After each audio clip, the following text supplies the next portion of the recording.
this episode of Sandalist Survival Commandment was just amazing.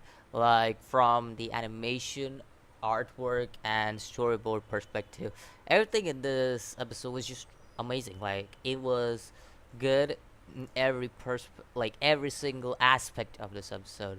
Like even the way the battle was handled throughout this episode was just amazing. Now the first half of the episode is basically Meliodas botting Gloxinia and the giant deity.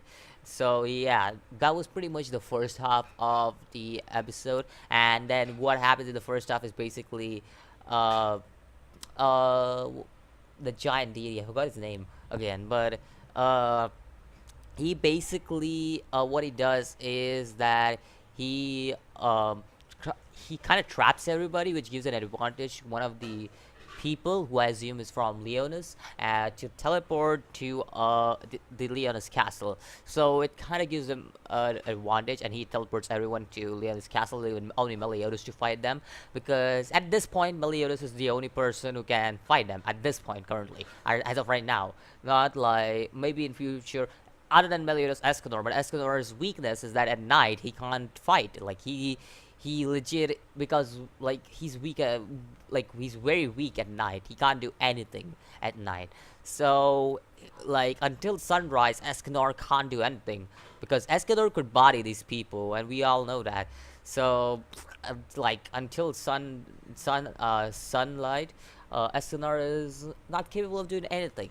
And we see Escanor's power too. Like there was a huge amount of damage. Like look at a giant deity and look at Gloxinia. Like you could see at the start of the episode, like the amount of damage done by Escanor, but just one single swipe of a dag, it just like gives you an idea of how strong Escanor's power is. Like it just shows you how powerful this man is. And Meliodas, on the other hand, it just shows you that even him, he can't be that powerful because he's also having, even though he was bodying these people, he's still having a little hard time. Like he's still having problems, complications to defeat them because Gloxinia has that power of the sunflower. I think so. That's what it's called, sunflower. But yeah, Gloxinia has that power, and he pretty much uses it to heal himself and heal the giant god over and over again, or deity over and over again. Not whatever it is, but yeah, but both of them, like they kind of give, they even though they get embodied by Meliodas, they're still giving Meliodas some kind of hard time at the same point, same time. So yeah, it kind of shows that even Meliodas is nowhere near what Escanor can do, because remember, this is just Escanor's simple swipe that did that to them. Like he just threw his weapon, and that's all. That's the kind of damage that he did. So imagine what he would do if it was at full power. And that's not Escanor at full power. Just making you remind it, it's nighttime. So Escanor is not even close to full power. So just imagine what this man can do if it was the sunlight. Like this man would have bodied these two people. Like it would have been nothing. But yeah, that was pretty much the first half. Everybody escapes. Meliodas bodies people. You also know a little bit about what Gloxinia and the deity's process. The deity wanted to be stronger than anyone and everyone, and Gloxinia was betrayed by someone who he valued a lot. So yeah, we could see that there was a point, like they're making this point that these commandments, they have some kind of connection. Like they had this thing where it's called like, they were kinda in a position where they were feeling betrayed or something. Like that's the reason why when commandment, just like the sins, like since they were kinda in a bad position but they did nothing wrong, so they became the sins. But the only difference is the sins are protecting the the the kingdom of Leonis, while the commandments are here to destroy the whole land. So yeah, that's pretty much it. That pretty much solidifies what it, like they are not much different. If you see in a way, they're not much of a different. There's not much of a difference when it comes to both of them. So yeah, that's it. That was that. Now talking about another thing that happened this episode. The second half was pretty much it just shows you that how strong the commandments are when the commandments show up to fight Meliodas. Like the commandments pretty much bodies Meliodas. Like all the commandments all together, Meliodas can't take them. I can say maybe Escanor can take them on.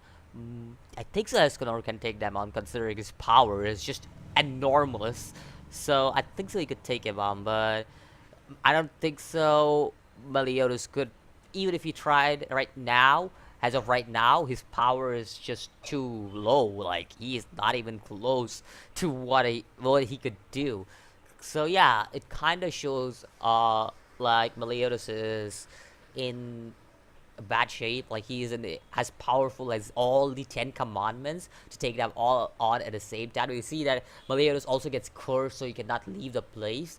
So it just shows that the commandments are pretty powerful. Like they are pretty powerful, especially Esterosa, the way he stops.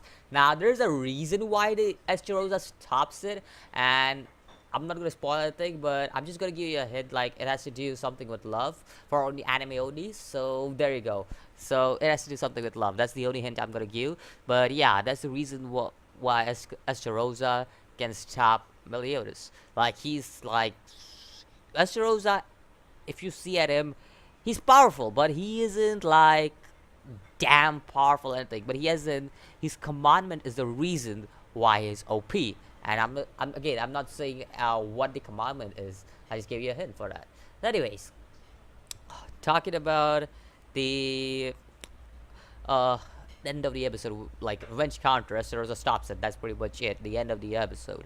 Now, I also want to point out something that was thrown to us in this episode, and that is how Meliodas' brother, uh, how he was making the point that Meliodas betrayed them a long ago, and he could have been the Demon King.